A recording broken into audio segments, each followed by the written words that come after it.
Hello, welcome to the Live Young podcast. I'm so excited to have Vasavi Kumar today as my guest. Thank you for joining me. Thank you for having me. I'm pumped to be here. How are you? I'm good. I was just, before I press record, telling Vasavi that the day I met her a couple months ago was the day before her book came out. And so I've sort of just seen in this short amount of time how much has shifted from an external point of view since that change. And I would want to pose it to you. Tell me what that's felt like for you. Thank you. Okay, first of all, thank you for this question because, I get asked a lot, like, tell us where you came from. And that's like a lot of regurgitation from the past. I really do love this question because I get to talk about my right now. And my right now is really spectacular, I want to say. And it's so ironic because everything doesn't look the way I want it to or how I think it should. If you look at money or relationships or this or like these areas of our life where it's like, it's good, but it could be better, right? I am someone who is chronically dissatisfied, okay? And I've learned to live that, love that, and accept that about myself. But I've also learned how to channel that, right? So right now I have conversations with God and I'm like, I know everything is coming and I know there's so much coming. And then I hear another voice that's like, can you please really settle into what you have right now and really just feel how good it is right now and bring that same effervescent energy that you would bring if you had it already, bring it into your everyday, bring that enthusiasm to your everyday life. So that's what I've been doing. And I think after the book came out, Liv, that's when I kind of really gave myself freedom to be like, all right, this part of your life feels like it's over. You've put all your 40 years of life lessons in this book. You're good. Now you can do something else, Vas. You can be someone else. And that's where I am today. And do you want to be someone else? Oh yeah, totally. I want to be somebody else. I want to be somebody else, and that's okay. I mean, it is so okay to want to be someone else. You've been one way for so long. Like, I don't want to be known as a therapist or a coach. I'm not a therapist. I am not a coach.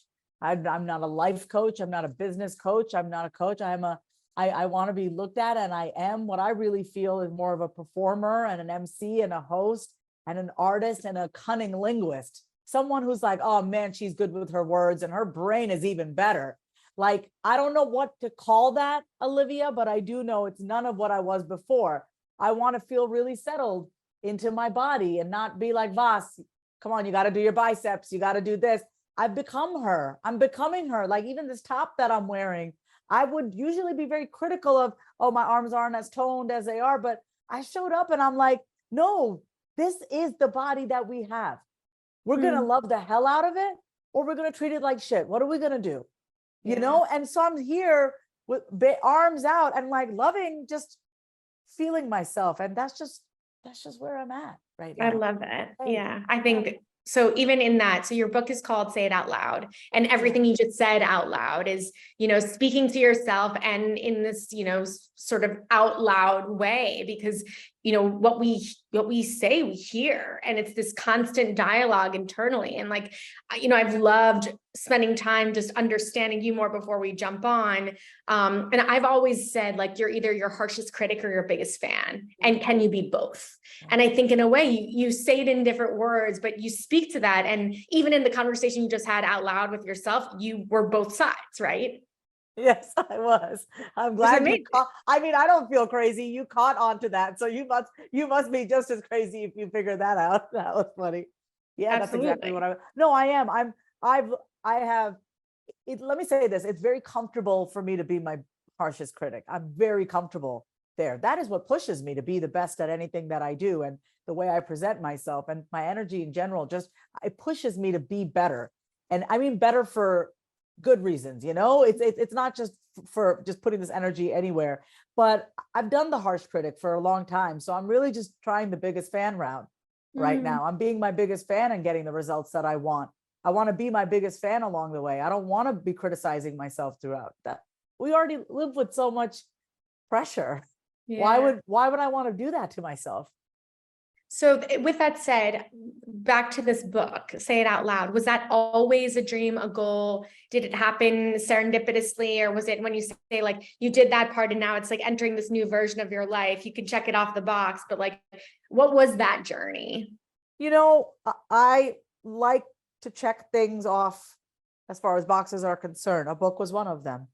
And I had the energy, and I had just gotten through a breakup, and I said, well, I'm going to write a book. That's what I'm going to do with this heartbreak. That's just what I do. And it's much healthier than my other coping mechanism back in the day, which was cocaine. So I'm okay with this route. I create something through every despairing moment that I go through. So I said, I'm going to write a book. And so I went through this proposal program to write my book proposal, went through it. It was all, you know, it was during winter time. It was great time of year, cozy.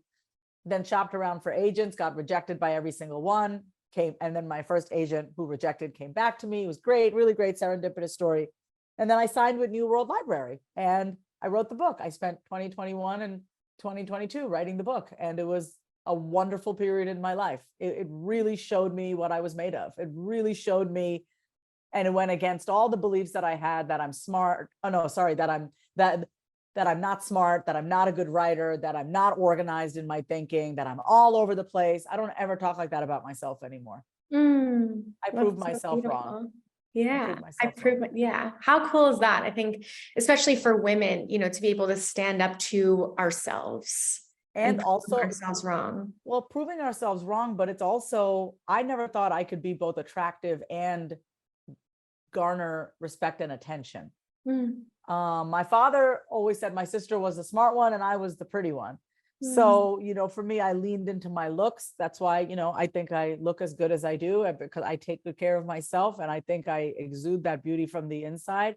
I really was very beauty focused because I really didn't think I was that smart, because no one ever told me I was smart. My mother would try to tell me I was smart, but I think my father's words always outweighed hers. So now I'm in a season where it's just really allowing both those parts. And that's really what we talk a lot about in the book, is these different parts of ourselves, you know, and you're going to discover so much when you talk to those different parts. Like, I can feel beautiful and look beautiful, and I can still be a respectful person who garners attention and can influence others for good and positive change. Like, why do I have to sacrifice one for the other? You know? Yeah. And I think that's interesting for so many reasons, especially because I think, you know, I know you grew up in Brooklyn, and I don't know how long you were in New York, but, you know, I'm thinking of New York culture and where I lived in the city for so long, and I led with my looks too, even though I don't know that I thought of myself as smart, but I was like cutthroat and I was determined, and I was also determined to prove myself. But I think when I showed up that way in a relationship or even like dating or with a man, there was something about that they were intrigued by it, like at the outset, but like and then it became too much. Like, you threatened. So then I would lead with my looks, because like if you lead with your looks, then you're not threatened. Like with a man, then they like you for your looks. But if you show them your smarts or you push back, then they reject an insecure man. That was my experience. Yep, same. So I'm like literally like shaking my head yes to this. Yeah. Yeah. And it's confusing. It is confusing. And I can see how, yeah, I can see if you are not giving that to yourself, you're going to seek that, you know, you're going to seek that from the person that you're with, you know. And that's why we show up like and because we're so used to leading in our masculine, right? We don't know how to shut it off when we get home. I had one man that I didn't give many chances. And so I gave him another chance, and he proved me wrong, because I didn't really think that if I truly softened, he would step up to the plate. But it almost happens like clockwork. It happens just like it happens. We're not together, this person and I, but it was something that I noticed. Like when I soften, the person usually rises to the plate. Or when a man shows up in a secure way for me, then I soften. But it depends on the person. So. Yeah, I agree. And I love both those examples. And like, I've been playing that with that too, because I only want to be in my, not that I only want to be in my feminine, but I want to feel as if I can soften and feel safe. Because just as you said, And I've experimented with that lately, and it was so blaringly like not received. Yeah. Like it was so attacked that I knew right away that there's no way that this could ever work. Oh, Because wow. if I could melt, if I could like step into like my true feminine, I want to be held by that strong masculine container. And like they were threatened by it because they were waiting for me to pounce, because the former version of me would be like on my guard. Oh, So it was like a really interesting, I don't want to say game, but experiment for me. Can I stay soft regardless of what's coming at me? wow. Yeah. I loved hearing you say that just now. Can I stay soft no matter what's coming at me? And if you think about sports, even if you, okay, perfect example. Whenever you're getting a massage and they go over a knot, the last thing you're supposed to do is tighten up because it hurts even more. But when you soften, yes, it still hurts, but the pain is dissipating, right? It's moving softly through you. The more you tighten, the more it's going to hurt. And so I see that, like, because I was like that cutthroat like you, I could always have a response to everything. I'm so good at telling you all the ways in which you're inadequate, because I'm my own harshest critic. Remember, we talked about that. So I could see now why someone would shut down in my presence and how you would create that out of balance polarity. You know what I mean? Mm. Yeah. So with that, because I know there's so many stories that have brought you here, I love story. And I think we learn through stories. So you've written this book, Say It Out Loud, because it's how you've sort of channeled, right? Like how you speak to yourself, and then to empower other people to not shy away from the voices in their head, but actually like amplify them, because they're there to teach you or tell you something. And it could just be like, you're really not nice to yourself, you know? So with that, like who is Vasavi prior? Like, you know, and I know just from doing my due diligence, like grew up in like a very traditional, you know, Indian family with a very strong or successful mother, right? But, you know, and you were the pretty one, but like, what was the journey to then realize that you had these voices? And I know it twists and turns and substance abuse but like also professional in so many ways, like you are a therapist, like you are so many things. So like high level. I think high level, yeah, because I don't want to get into the details. That felt like, I would say I have bipolar disorder and I'm brilliant. I don't know what else to say. That may sound really cocky, that may sound really arrogant, but I don't know. I'm lucky. I'm really lucky. It's a gift. I don't even know what it is that people are so fascinated by. Sometimes this is so normal for me. So when you even say all that stuff to me, I'm like, but this is normal. Isn't this normal for people? Like, shouldn't you be trying different things in your life? Like, we're not supposed to stay the same, you know? Yeah. So I don't know if that's a shitty answer, but. No, I mean, I love it. It was just, as I mentioned to you prior, you know, hearing you were like culinary school. I went to culinary school, right? Like my iteration was like from food to wellness entrepreneur, you know, with studios in New York City, to now this trauma healing and psychedelics, writing a book, all of these things. But I think the voice in my head has judged that, like, not that I've stayed or like switched paths so many times, because it's all led me here. But I think, you know, your conclusion to date is I have bipolar disorder and I'm brilliant. But like, if we were to dissect all of that, it was like, you went through some shit to realize that, or not even to realize it, to own it. And I think that's where I find the fucking jewel, you know? Here's what I think really needs to be put upside down. Yes, I jokingly say I'm bipolar and brilliant, or you say, oh, you went through some shit, right? But why can't it be even simpler than either of ours and be like, our job as humans is to know who we are in this lifetime. So it's going to look differently for everybody. If that is the ultimate goal of life, and I think the ultimate goal of life is to know who you are and to become that. So if that is the goal, that is my goal. Mm-hmm. For me, that is why I don't ignore those voices. That's like, Vasavi, that looks like fun. Try that. I think you're going to love that. When I feel excited, I don't take that as a cue to not go towards it. I'm like, no, let me check that out. Yeah. I am driven by that feeling. before I didn't know the difference between excitement and anxiety, so I would numb myself, right? But Mm. now I don't, my anxiety is at bay. I'm really taking care of my brain and my mental health. But it was really more of my excitement. I didn't know how to handle that feeling inside of me that's electric, So I've been doing a lot of work to feel really calm with bigness. Olivia, like, have you ever gone hiking, and you get to the top and all you see is like breathtaking ocean, breathtaking mountain. And in that moment, it's like, it's then in that moment, how could you deny that there's a God? You know what I mean? And that breathtaking feeling, I love that breathtaking feeling, but I sometimes get scared of it. So I've been training my body to get used to that, having my breath being taken away, but for beautiful things in my life, Yeah, it's remind me like the sense of awe, like to Mhm. be able to live in this state of awe and just to see like the beauty and magnificence in all things, and also know that you're worthy of that feeling. Because I think you have to honor that you're worthy of it to be able to actually feel it. And when you do that, you become a better writer, singer, actor, director, voiceover. I mean, you have more awe. You're able to awe is the childlike spirit. Awe is what keeps us alive and what keeps us young. It's Totally. awe. It's just having that awe and not being apathetic. So we need that. I mean, that is maybe what it is. Maybe the answer to your question, how do I do all this instead of bipolar and brilliant? Maybe it's, I crave the feeling of awe. That's it. I want the feeling of awe in my life at all times, in one area of my life. Yeah. Yeah. And in that, in listening to, other things that you've done or said, this idea of like really trusting or really creating your own journey. So like yours doesn't look like anyone else's, mine doesn't look like anyone else's, but like, I think we live in a culture now where it's very easy to get stuck in the comparison, the judgment, and to belittle or to attack the voices in your own head of like, why aren't I doing these things? Why isn't this happening faster? So like, how do you find this sense of trust within yourself to level the brain or the body to take care of yourself so that it isn't the constant state of anxiety? So it is that trust.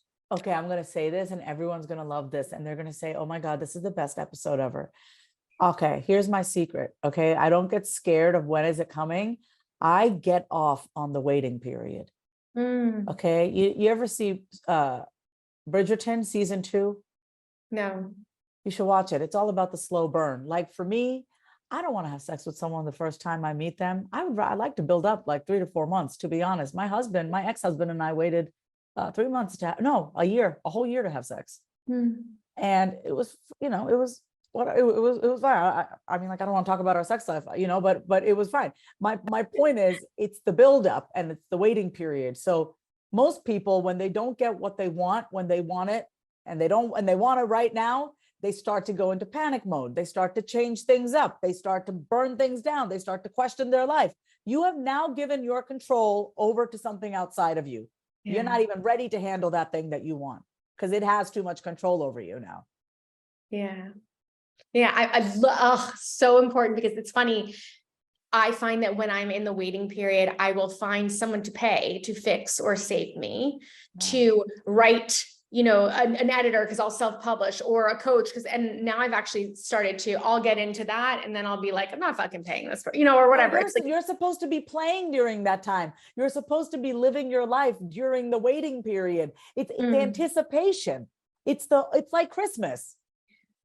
That's all it is. You don't freak out. We never freaked out as kids. I never freaked. I was so excited for Christmas. Yeah.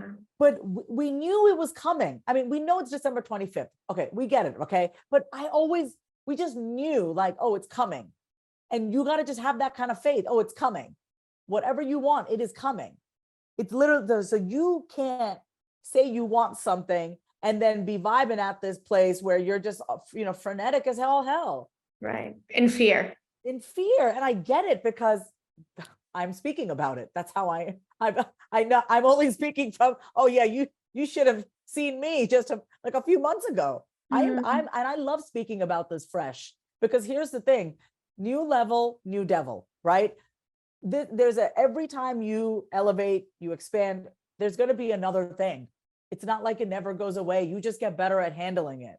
Stuff that would normally throw me off, I would say 6 months ago, A year ago, it doesn't, I'm not even bothered by it anymore. It doesn't have the effect on my nervous system. And that really tells me that I've cultivated some form of safety in me. And that's all because I know how to talk to myself. And that is what I teach inside of my book. Say it out I loud. love that. I think that's so important. I often refer to internal playlist with my coaching clients. Oh, And because when I owned studios in my class Box and Flow, it was very, boxing and yoga, but to the cadence of the music, and it was to a soundtrack. And it was very, very specific on the song that was playing, the punching to the sound, because you would get lost in the music and your body. So you get out of your head.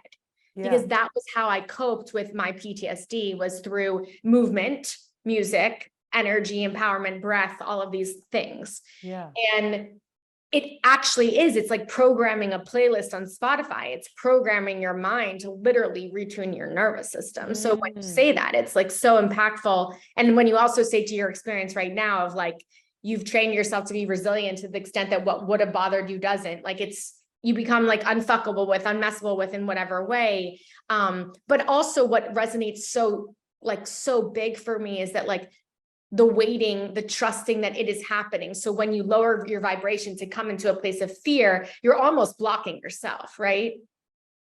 Yeah, you're blocking yourself because that energy is very heavy. It is very heavy to shake off. So listen, past few days I was going through something. Okay. I started to feel myself. Oh, when you start to spiral, you're like on the verge of spiraling. You haven't spiraled yet, but I noticed myself and I go, Vas, everything is going to be okay.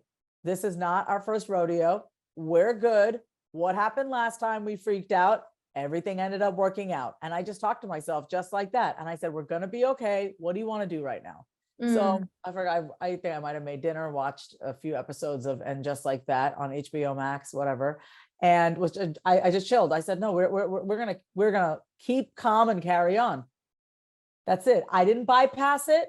I know this feeling all too well. Okay. That's the thing. And it's that younger self getting all nervous, getting all anxious. And no, you got to learn how to talk to yourself. Yeah. And so this was just a few days ago, and man, I don't feel emotionally hungover. I don't feel any oversharing hangovers. I don't feel drained. I just carried throughout my day these past few days, even though I had stuff that would normally throw me off in the past. I said, no, we don't do that anymore. I don't do the chaos. I don't do the drama. I don't do it. I just don't. And when I hear myself saying that, it's like, yeah, we don't do it. You got to hear yourself say it, right? Because it's you with you at the end of the day. If you don't even hear yourself say the words, it hasn't really gotten imprinted into you. Right. So you have to say it. I hear myself talk to myself. And that's the voice that I use to train myself behind closed doors. That's also the voice that you hear when I'm here on this podcast, when I'm out. That's my bold voice. That's my voice. My bold voice is the voice that guides me and helps me stay in my truth. When you come into the negative spiral, like, because everybody does, is it just that quick flip for you?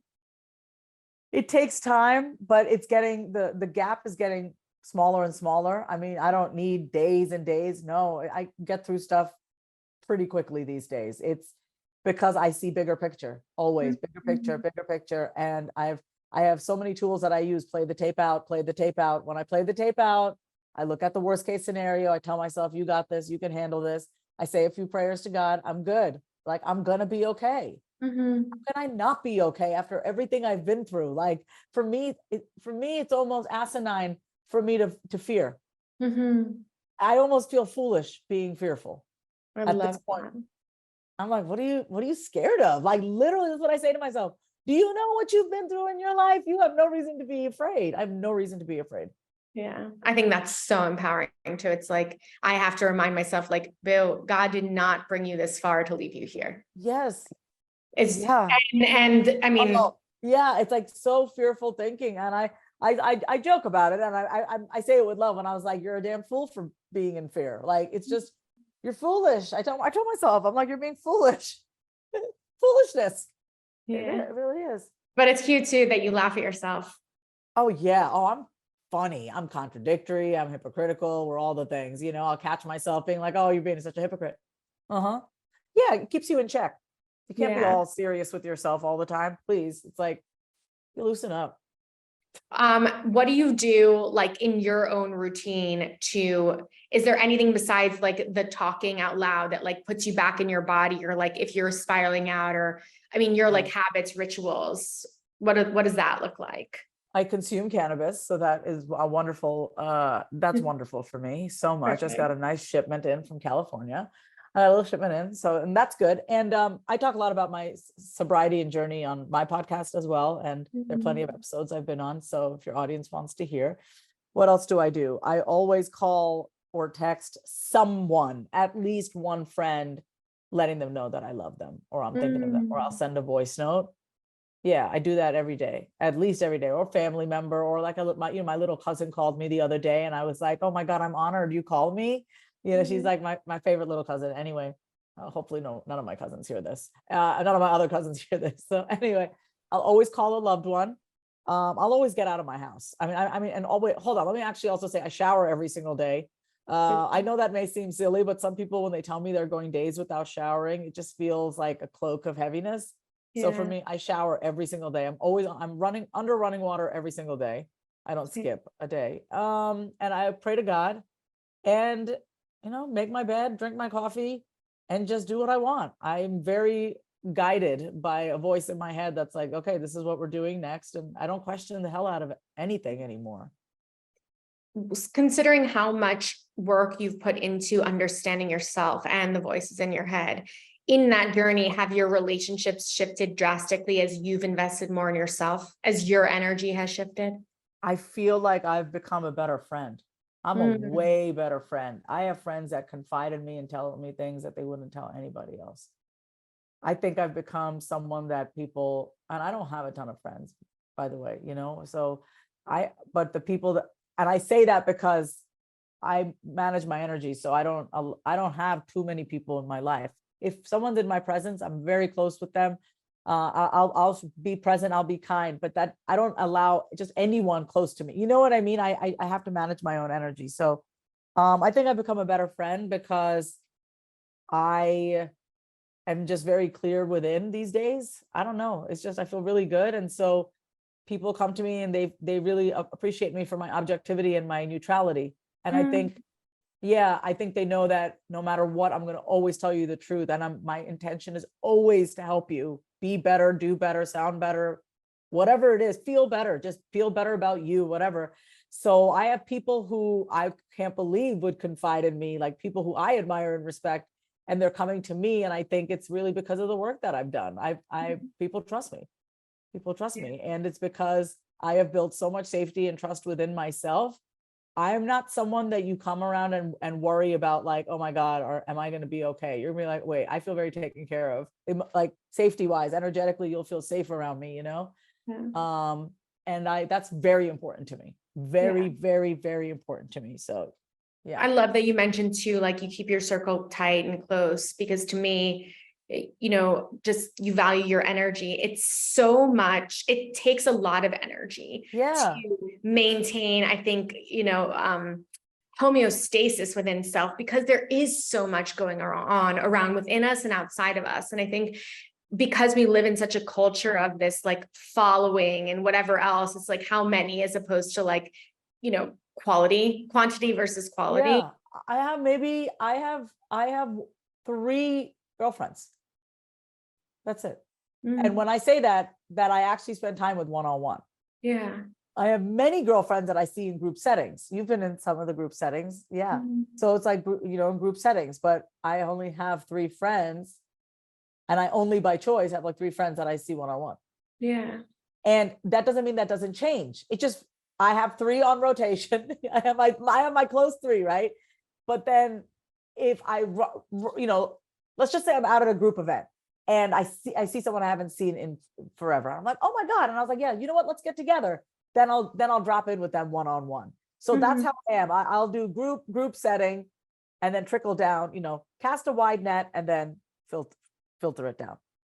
Yeah. How does your maintaining your energy, your sovereignty, your sense of best self, et cetera, and also like aligning with the sense of awe and fun match up or work out for you in like romantic situations? When I find out, I'll let you know. Okay. When I find out, I'll let you know. But I will say,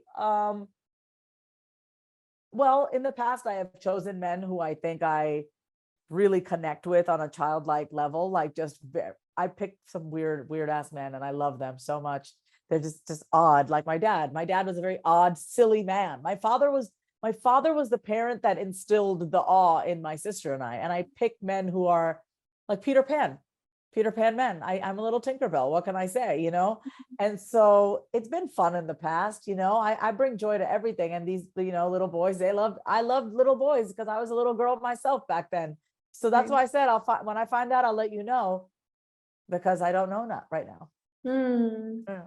I assume, and I don't want to assume, but as your energy has shifted too, and you trust yourself more and the voices in your head, you don't often like dip into old habits or patterns that allow men into your life that don't serve you. Like with the more self-respect you have, yeah. Yeah, I don't, I have certain standards by which I want to live. And I don't think there's anything wrong with dating apps or anything, but for me, I know myself, I cannot put my energy in a dating app because it's too overwhelming. Even though for my human design, for example, I'm a generator and people have said to me, dating apps are good for me because it'll give me something to be prompted by. For me, I'm a romantic, I'm a Taurus. I really like, I like to touch things and feel things and smell your cologne. Oh my God. So that is not fun for me. Dating apps aren't fun for me. So this is not about like, oh yeah, yes, it is self-respecting for me because I don't want to do that for myself. So I'm not going to put myself on dating apps because everyone says you should go on dating apps, because that's not how I want to find love. And I'm cool with that.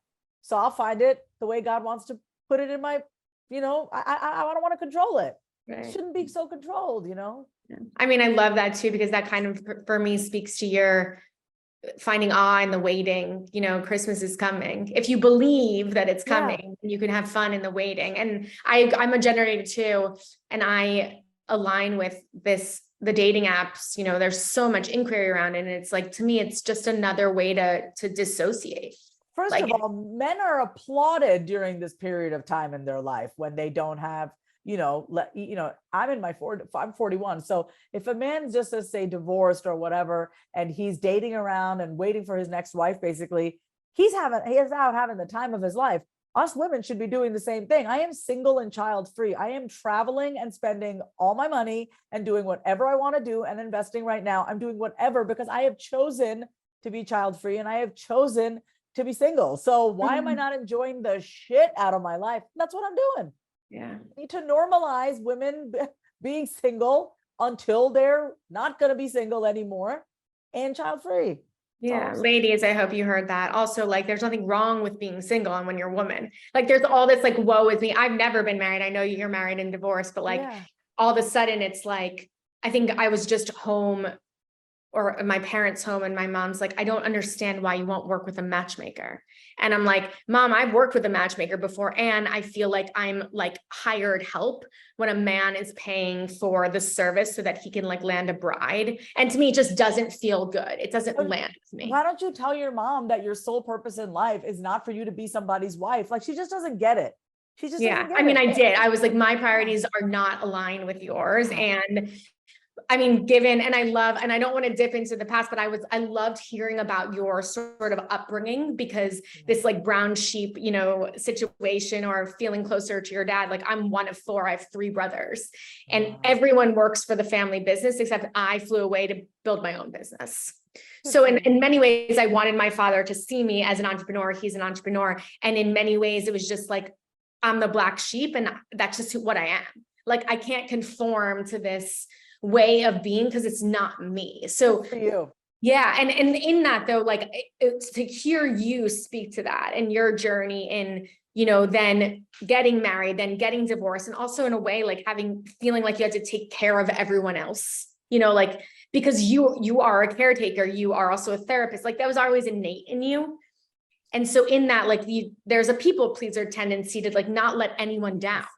And it's so intense, especially as a woman. So it's like, for me, coming into like my journey, my story, blowing everything up, putting everything back together again, it's like, no, really owning that, like, I'm not you. You're not tied to any, like, what the greatest freedom is? I'm not tied to anybody. And Mm. that's the thing. Think about, I mean, I was told this my whole life. Oh, it's time for you to settle down. In the Indian community, we're taught you have to settle down. What does that even mean? I want to settle into myself. Right. You know, settling down, meaning AKA you have to be tied to somebody. No, I don't. I'm settled within myself. So I feel very grateful that we're even having this conversation. I think that's important. I've never said these words out loud. So thank you. Yeah, no, and it's, I mean, Indian culture is different. Like Jewish culture is, that's what you do. You get married. Like, I mean, and like, even in thinking, when I asked you prior, like, have relationships changed as your energy changed? Like, you know, making peace with like not wanting to be what that is, like not, and being okay with it. I am totally okay not being in a relationship. I am totally okay. When I say okay, it's like, how could I not be okay? Like for me, even saying those words is like, oh, I don't know how to be alone. It's like, mommy, I'm scared. Like that's the kind of energy that when people tell me like, I don't like being alone. It's like, what are you afraid of the dark? Like that's the childishness that I had to grow out of. Right. You know, it's like, oh, but so I've been on my own. I've been living alone for, I would say 6 years now. It's been 6 years since I've lived alone and it's fantastic. I got divorced 10 years ago, but I had a live-in boyfriend. It was a whole mess.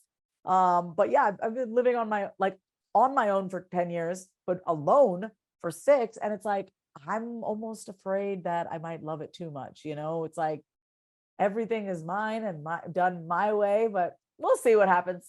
Yeah. I mean, I relate to that so well. I've always lived alone. And then last year I was in a relationship, we moved in together and it was the first time I'd ever lived with a man. And it was so, to my nervous system, it was jarring because I was really going through a ton of like trauma therapy and really uprooting like via subconscious memory, like a ton of sexual assault. So living with him almost like I felt so unsafe because it was just like living with a man and I wasn't safe. So I kind of projected upon him, even if it had nothing to do with him. But how sweet that you had someone to project onto. Think about it this way. That man, I don't know what you said to him and how his heart is doing, but how sweet of a role. And this is how I look at now all the people in my life that destroyed me, these men. I say, how interesting. I almost had a way to express that part of me. There was a part of you that projected, you needed to get that part out of you. He played a stand-in character for you.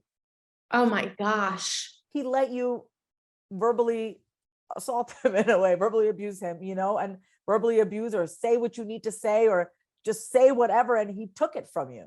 And maybe you needed that. And, you know, when I think about my last ex, he took a lot from me. A lot from me. And it's like the fact that he could handle it, maybe God just put him in my life because that was my way of getting the closure that I needed. I just needed to get it out of me, you know? Yeah. So now I don't have any hatred towards any of my exes because I see them all as, you were my stand-in character. You are the, you know, he's a stand-in character until the star comes in. Well, and in a way too, I think that like we both affirmed each other's stories that we were carrying in our head. Like for me, that like men were bad. And so like I put it all on him. And for him, it was potentially like that he became the victim, right? So he let himself be in that seat. So in a way, like, you know, he affirmed his story. Which is, you know, women are crazy or whatever it is. Or, you know, I don't know how to make women happy. Right. I think it was about him. Yeah. That like, and I'm here to serve. And like, because also in our relationship, which I finally just realized, it was like, if he took care of me, he didn't have to work on any of his own shit because everything was about me. Yeah. And that was the biggest issue for me in the relationship was the only thing I can do is do my work. The only thing you can do is do your work. So we can come together if we're working on ourselves. Right. But if you're so focused on someone else, then you don't have to look at yourself. So in like back to this idea of really creating your own journey, if you're so fixated on fixing or saving anyone else, then like, what the fuck about you? Like, wow, preach. Yeah, for real. So that's a real thing. Yeah, that is. So in this brown sheep of family, like now living alone, not feeling lonely, was there a point in your life where that shifted? Like where that was like, I'm not lonely, like I won't sit in that anymore. Oh yeah. I mean, no, let me say this. I don't feel lonely at all now. So now I don't feel lonely at all. This is my normal. Like I don't wake up sad anymore. I'm Mm, excited. I don't wake up sad because no one's in bed with me. Like I wake up so happy. I redid my whole bedroom. It was incremental changes. It was every day striving to have more love, striving to do better by me, and it's been a work in progress. But the one thing that I don't ever get it right, but what I do really well is that I consistently make progress. mm, I'm just progressing, chugging away. So, I mean, here I am today. It's every day I try to do better than I did the day before. I'm constantly evaluating throughout the day, not in a critical way, but when I go to sleep at night, I evaluate and I'll say, did I like how today went? Do I want mm. tomorrow to be different? We don't have to be stuck in a Groundhog's Day movie. Hell no. Hell no. Remember Groundhog's Day? What a good movie, right? Bill Murray. So Yeah. good. We don't need to be stuck in our version of that. Nope. Every day I get to be somebody different. That's why I love to travel too, because when I travel, I can always be somebody different. Nobody has to know shit about me. I love that. Yeah. I Can you love cuss it. on this So, podcast? Sorry about that. oh no, so tell me about Bold Voice for anyone that is interested in claiming their gravitas. Gravitas. Yeah. So Bold Voice is my program for my artists, my content creators, my storytellers. But I want to go beyond that because I think this is the thing I just need to say out loud. I don't really care about niches and being really specific. I mean, listen, if you have a voice and you want to become more bold, then you want to join my program. If you want to have more self-expression and more personality in what you're saying and putting out there, then join my program. The way that I've devised it is that everything that you're learning and doing is going to help you. All the fun exercises that I put together. It's a combination of my acting, my voiceover, my therapy, my own, real life experiences and stuff that I know works, and coming together in the form of a group. And it's fun, and it's going to be fun. Like they don't teach us personality development in school, Mm, no, we literally not taught how to be our own person. We're right. taught to, so this is the personality development, enhancement, refinement school that I'm really excited about. And I'm testing it out and seeing how it goes. And I think I know it's going to be a lot of fun. So that starts in September, in the fall, September 7th. And you can go to vasavikumar.com to find out more. And we're in early bird right now. I don't know when this is going to be aired, but yeah, if you listen to this episode, just DM me and I can help you out. I love that you mentioned like owning your personality, being who you are, because again, I think that's something that gets so blurred, be it from like cultural expectation or social media or feeling like you need to fit in some sort of box to prove or to be worthy or to be accepted or to be loved. And I actually think the majority of humans won't even land or resonate. Like, because we become an amalgamation of not just our personal experiences. If it was just our personal experiences, like, fuck yeah. But then like everything that attaches to us, then we attach to as a result. Yes. And it can be super heavy, especially I find when it comes to the familial connections, relationships of like, feeling like if you're this or do this, you'll get love. So let me tell you this. I'm going back to see my mother, father, everyone. It's been like 2 years, and that's like really long time in the Indian culture. But I'm the brown sheep, as we said. So I'm very close to my mother. I mean, we have a very love-hate relationship, but that's because we're literally the same person. So anyway, so basically I was telling her today, I go, man, the whole family is going to be there. All my cousins are coming, everyone since I've known as a kid. I said to my mother, this is my biggest problem. And she's like, what? I go, when I'm by myself, I'm good. I know exactly who I am. I feel myself. I anchor into myself. When I'm with certain friends, I feel that too. Certain friends don't make me lose touch with myself. I go, but when I'm around people that have known me since the time of birth, it's like it's like I forget who I am and I just morph into who I think they expect me to be because they've seen me since I was a kid. And my mother, I love her, she said to me, no, this is the true test. When you come to visit the whole family in September, which is, I'm going to go in about a month, the true test is you be the real you. You be the you. And that's what the beauty of living alone really does for you. It really shows you who you are. That's why I love traveling alone. It really shows you who you are. You start to integrate your different parts of yourself, and you start to settle into that. So that's just something I just want to share that with everyone, because I know the hardest thing is those familial connections, but you don't have to go back to being who you think people expect you to be because you're uncomfortable with it, right? It's me. It's not nobody else. When I really think about it, and I'm honest with myself, Olivia, it's because it feels like I've grown up, and I see so much of my family has stayed the same. And I think I almost feel bad. And I worry that they're going to think, oh, you think you're better than us. And they'll tease me, because my family is a very teasy family, So that's just a little bit of kind of what I wanted to say about that familial. I love that though, that because it's so honest, this idea of like reverting back to childlike tendencies to make other people feel more comfortable, and it's like, and so that you fit in, right? Because nobody really wants to be teased. But I mean, so much of what you speak to is just a testament to owning yourself, loving yourself. And for me, I always speak to like live young. For me, I'm very much Olivia. I was gifted with this name, live young, right? And live young to me really means learning yourself, mind, to love yourself, integrating in your body, to live young, to be alive, fully alive, not existing, but living, full vibrancy. But I believe to get there, you really have to be willing to look into your shadow, into your darkness, to learn yourself. We don't learn ourselves when everything's peachy. We learn ourselves when shit hits the fan. We learn ourselves when things don't, go as planned. We learn ourselves in the breakups, in the trauma, in whatever else. And I think it takes a certain amount of resiliency, grit, strength, bravery, courage to want to learn yourself. Yeah.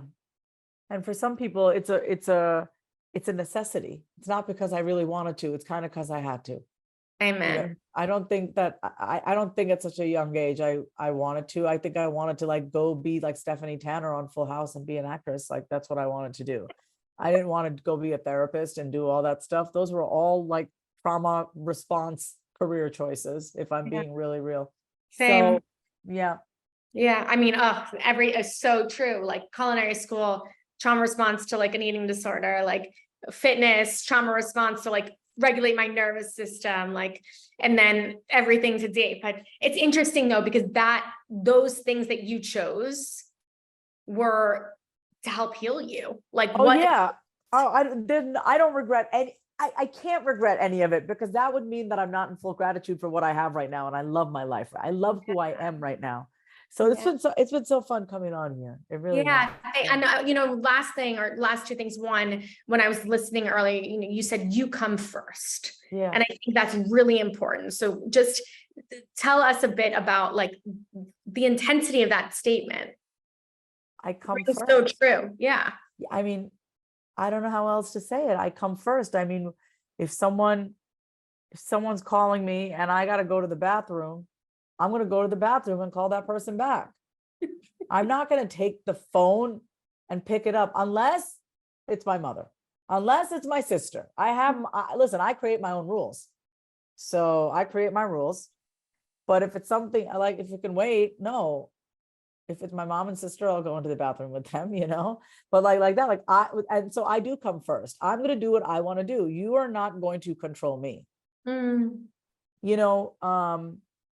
was going to say something else, but I think even in my own business, I just hired like a right-hand woman. Her name is Sarah. She's my operations manager, and working with her has really helped me see how little time I was spending in my zone of genius, which is speaking, which is teaching, which is creating content.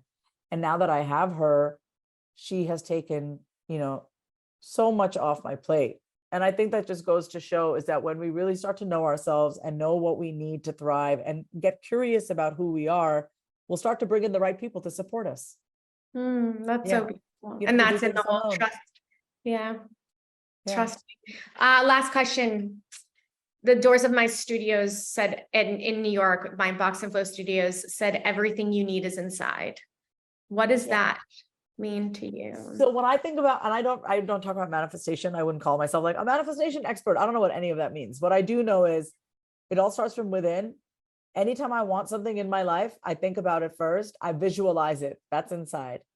And then I'll look for magazine photos, or I'll look for images, and then I'll feel some sort of way about it. Like, you start to get more excited. It's like when you go on vacation, you're like, oh, I want to go to Mexico. And then you start Googling Mexico, and then you start getting more excited. So I love you create from the inside first. I create the experience, I create where I'm going to stay or what I'm going to do. And so everything that you want out there starts from inside, whether it's your vision, whether it's how you're speaking about it. How you're speaking about it is nothing more than an extension of what you think and believe about it, whatever your capabilities, all of it. So you're literally speaking life or not into the things that you want. And it starts with your vision and how you're thinking about it, feeling about it, speaking about it, taking action towards it or not.